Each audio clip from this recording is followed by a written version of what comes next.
आपने कभी भारत के उस सबसे रहस्यमयी शक्तिपीठ के बारे में सुना है जहां ना कोई मूर्ति है, ना ही कोई तस्वीर, फिर भी साल के 3 दिन वहां साक्षात चमत्कार होता है। एक ऐसा रहस्यमयी मंदिर जहां आज भी एक शिला से खून बहता है।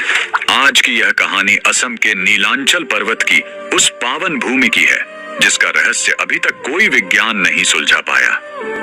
इस रोंगटे खड़े कर देने वाले रहस्य की शुरुआत होती है उस भयानक प्रलयंकारी रात से, जब माता सती ने प्रजापति दक्ष के हवन कुंड में अपनी देह त्याग दी थी। अपनी सती के मृत और जले हुए को कंधे पर उठाए महादेव का शोक साक्षात विनाशकारी तांडव बन चुका था। वे शून्य में उड़ रहे थे और उनके क्रोध से पूरा ब्रह्मांड कांप रहा था। सृष्टि को भस्म होने से बचाने के लिए भगवान विष्णु ने विवश होकर अपना सुदर्शन चक्र चलाया। माता सती का पवित्र शरीर 51 अलग अलग टुकड़ों में कटकर धरती पर जहां जहां गिरा वहां शक्तिपीठ बन गए। लेकिन इन सब में जो स्थान सबसे जागृत और सबसे रहस्यमय बना वो था असम का नीलांचल पर्वत, क्योंकि यहाँ माता सती का योनि अंग गिरा था और यहीं स्थापित हुआ तंत्र और शक्तियों का सबसे बड़ा केंद्र कामाख्या मंदिर। यहाँ किसी गढ़ी हुई मूर्ति की पूजा नहीं होती, बल्कि एक प्राकृतिक शिला की पूजा होती है जो हमेशा जल में डूबी रहती है।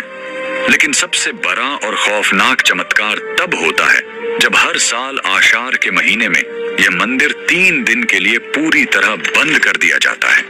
कोई पूजा नहीं, किसी को दर्शन की अनुमति नहीं, क्योंकि मान्यताओं के अनुसार इन 3 दिनों में मां कामाख्या साक्षात मेंस्ट्रुएटिंग होती हैं और विश्राम करती हैं। उस पवित्र शिला से स्वतः रक्तस्राव होने लगता है। प्रकृति का यह एक ऐसा अनोखा नियम है जो यह साबित करता है कि जहां से जीवन की शुरुआत होती है वो सबसे पवित्र है। लोग कहते हैं कि कामाख्या कोई साधारण मंदिर नहीं, बल्कि ब्रह्मांड की सबसे बड़ी ऊर्जा का द्वार है। कोई संतान की लालसा लेकर आए या कोई सिद्ध की चाह लेकर, माँ किसी को खाली हाथ नहीं लौटाती। लेकिन इस मंदिर का एक सबसे बड़ा और कड़वा सच यह भी है कि जब तक स्वयं माँ कामाख्या का बुलावा ना हो, दुनिया की कोई ताकत आपको उस पर्वत पर नहीं टिका सकती। अगर आपके मन में भी नीलांचल पर्वत पर विराजने वाली उस महाशक्ति के दर्शन की इच्छा है तो कमेंट्स